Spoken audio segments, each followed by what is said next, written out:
You paid $400 for a peaceful weekend. The photos looked stunning. The reviews were glowing. But when you arrive, there's a binder on the table. Inside, scrub the toilet, wash the linens, mop the floors, and just before checkout, you're hit with a $100 cleaning fee. You cleaned the place and still got charged for cleaning. Airbnb was supposed to feel like home. Now it feels like a scam wrapped in a smile. Profits are falling. Stock is flat. Guests are furious. What went wrong? And how did Airbnb become everything it once replaced? To understand how it all fell apart, we need to go back to where it began.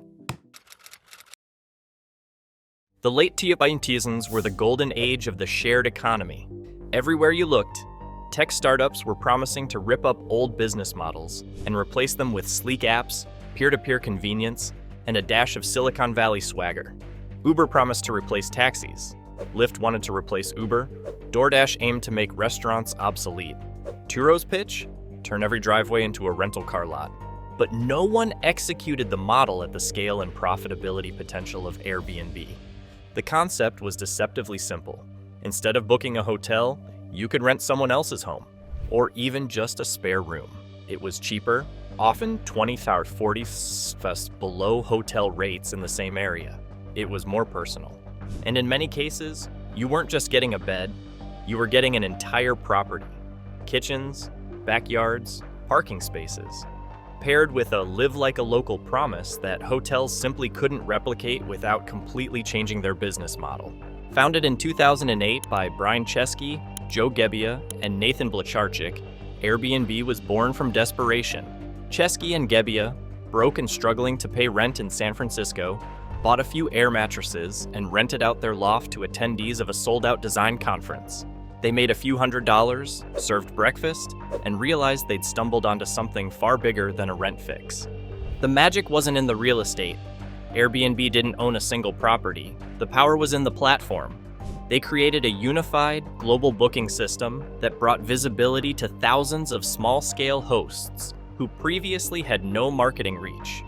Payment was handled securely online. Listings were standardized with photo galleries, descriptions, and a verified review system. The results were staggering. By 2010, just 2 years after launch, Airbnb had processed 1 million bookings. By 2012, that number exploded to 12 million, a 1,100% growth rate in 2 years. The ROI for early investors dwarfed other shared economy plays. Between 2010 and 2004, Airbnb's valuation rose from $70 million to $10 billion, a 14,185% increase. By comparison, Uber's valuation in the same period grew about 7,000%, while Lyft lagged even further behind. Hotels began to feel the threat. The 2014 FIFA World Cup in Rio became Airbnb's global showcase. Over 100,000 guests stayed in Airbnbs, bypassing traditional accommodations entirely. That same year, hotel occupancy rates in Rio fell 15% below forecast. The funding kept coming. $7 million in 2010, $100 million just months later, $200 million in 2003, and a staggering $1 billion in 2016. For venture capital firms, Airbnb's capital efficiency, its ability to scale without owning physical assets, made it one of the most attractive bets in tech. Its gross margins exceeded 80%, compared to hotels averaging 25 to 40%. Airbnb wasn't just a travel tool. It was a cultural movement. Travelers felt like they'd hacked the system, skipping corporate hotel chains for something cheaper, warmer, and more authentic. The founders began calling it Belong Anywhere. Investors called it the future of hospitality. And for a while, the numbers agreed. By the late 2010s, Airbnb wasn't just part of the shared economy, it was defining it. The disruptor had arrived, and on paper, it looked unstoppable. But in reality, the world was about to change in ways no business plan could predict. In 2020, the travel industry hit its worst crisis in modern history. Borders closed, flights were grounded, and global tourism revenue collapsed by more than 60% almost overnight. For traditional hospitality giants like Marriott and Hilton, occupancy rates plunged to historic lows. By all logic, Airbnb should have been next in line for disaster. Its business depended on people moving, exploring, and sleeping in places they didn't own. And yet, instead of collapsing, Airbnb surged. The pandemic reshaped travel demand overnight. Families sought private getaways instead of crowded resorts. Remote workers traded cramped apartments for month-long rentals with ocean views. Entire homes, isolated, self-contained, and bookable in minutes, became the ultimate safe escape. Airbnb capitalized on this shift instantly. They rebranded their listings with entire home filters, promoted flexible cancellation policies, and marketed stays as safe, local alternatives to hotels. By mid-2020, their domestic bookings in countries like the US and Australia were already recovering to near pre-pandemic levels, months before hotels would see the same rebound. Then came December 2020. Airbnb's IPO wasn't just successful. It was one of the most spectacular public debuts in tech history. Valued at $47 billion on day one, the company's stock price surged 113% in its first day of trading. Suddenly, a business once built on air mattresses was worth more than Marriott, Hilton, and Hyatt combined. The momentum carried into 2020. By Q3, Airbnb posted its first major profit, $830 million on $2.2 billion in revenue, an unprecedented net margin for the industry. Gross booking value for the year hit $46.9 billion, up 96% from 2020. Nights and experiences booked skyrocketed to over 300 million annually, and the average daily rate climbed above hours, setting new highs. Investors were euphoric. Venture capital firms touted Airbnb as proof that the shared economy model could not only survive, but outperform traditional industries in crisis. Compared to Uber's persistent losses and Lyft's shrinking market share, Airbnb looked like the one true pandemic winner. By early 2022, Airbnb's market cap hovered near $100 billion. Analysts called it the most asset-light, high-margin business in hospitality history.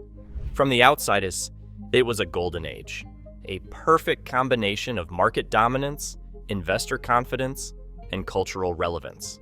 But under the surface, the foundations were already shifting. Growth was slowing, prices were rising, and customer sentiment was beginning to turn. The peak had arrived, and it would not last. From the outside, it was a golden age. But success has a way of hiding its own cracks. Airbnb's biggest threat wasn't a new competitor or a market crash. It was something far quieter and far deadlier, eating away at the core of its business: the trust between guests and hosts. Airbnb's dominance carried a hidden weakness, one that crept in quietly. The trust between guests and hosts, once its greatest asset, was starting to fray.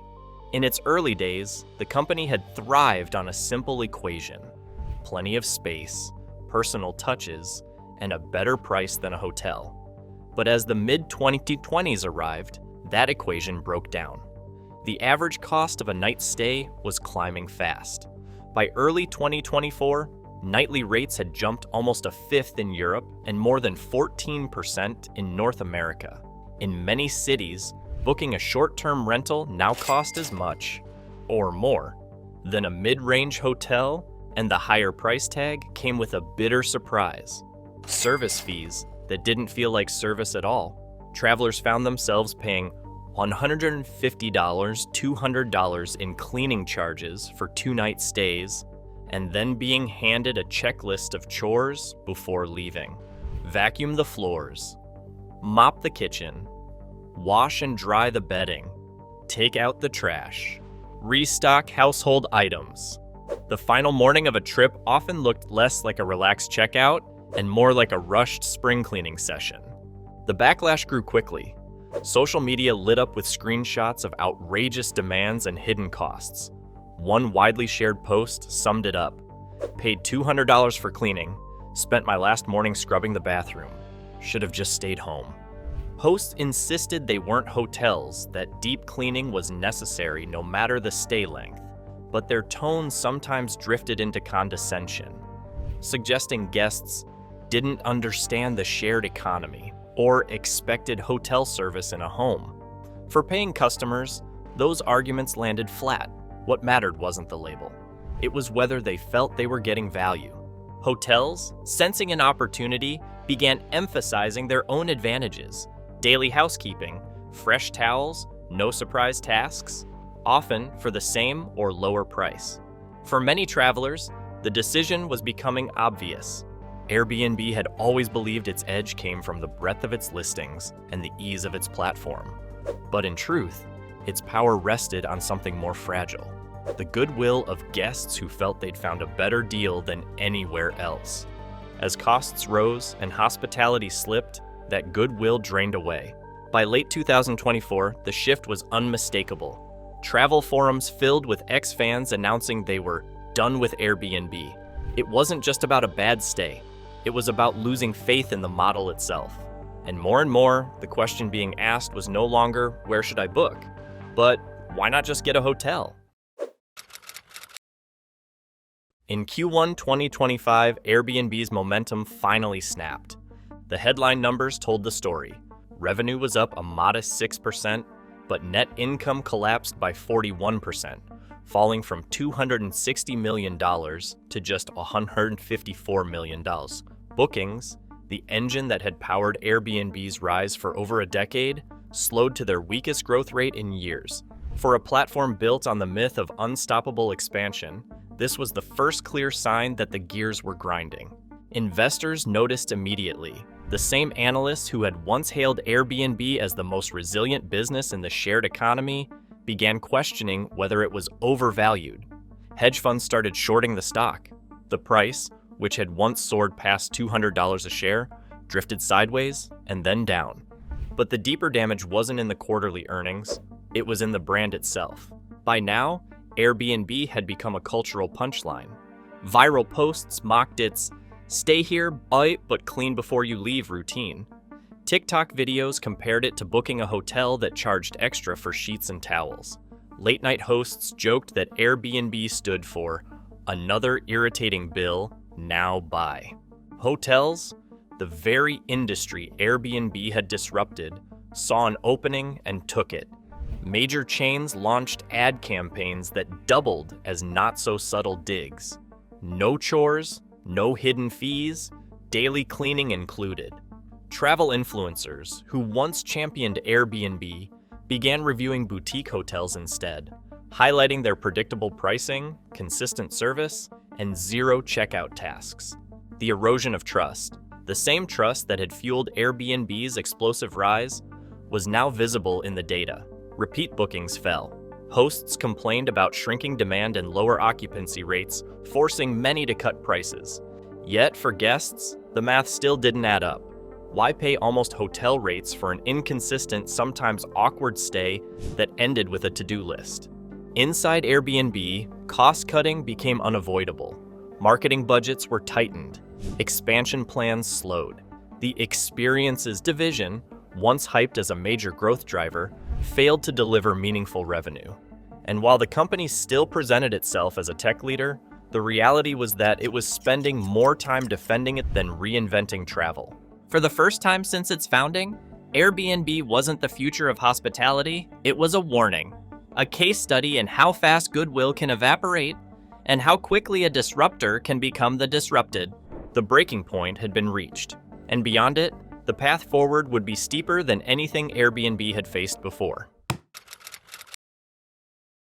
Airbnb's leadership knew something had to change. In late 2024, they introduced a long-promised total price display, bundling service and cleaning fees into one upfront number. It was a step toward transparency, but it came years after guests had already grown cynical. At the same time, the company poured $2.1 billion into R&D, pivoting heavily toward premium experiences and luxury services. Cooking classes with Michelin star chefs, beach volleyball with Olympians, even glam sessions with pop stars. They launched Airbnb Originals for the super wealthy, curated, one-off stays priced like boutique resort packages. On paper, it was a bold reinvention. In reality, it missed the point. Guests weren't leaving because Airbnb lacked novelty.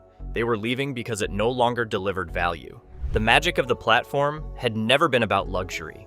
It was about access, the feeling that ordinary travelers could unlock extraordinary stays at a better price. By chasing high-spending whales, Airbnb risked alienating the everyday traveler who had fueled its rise. For many, the pivot felt like proof that Airbnb was no longer for them. And when your most loyal customer base starts to feel abandoned, no amount of premium packaging can buy their trust back. By early 2025, the results were clear. The big, glossy reinvention hadn't sparked a turnaround. The disconnect between Airbnb's vision and its guests' expectations was now impossible to ignore, and it defined the state of Airbnb today. Airbnb is still here. The app still processes millions of bookings every month, and its brand remains one of the most recognized in travel. But the magic, that sense of unlocking more for less, has faded. What was once framed as a travel revolution now feels like another corporate platform chasing margins. In its push to be both a tech company and a hospitality provider, Airbnb ended up excelling at neither. The streamlined booking platform lost its edge to rising fees and inconsistent standards, while the home away from home promise eroded under rigid policies and chore lists. The goodwill that once defined the brand has been replaced by skepticism. Loyal guests became vocal critics. Hosts who built businesses around the platform now face shrinking demand. Competitors, especially hotels, are capitalizing on the shift with predictable pricing and consistent service. Airbnb might still have a path to recovery, a return to value-driven stays, genuine hospitality, and guest-first policies. Or this could be the slow fade of a company that believed disruption alone could sustain it forever. Because sometimes, the most surprising twist in a disruption story is realizing that the old way wasn't so bad after all. Airbnb isn't the first disruptor to lose sight of its own customers, and it won't be the last. Just ask WeWork, the $47 billion office-sharing giant that collapsed almost overnight. Their story makes Airbnb's problems look small. You can watch that here.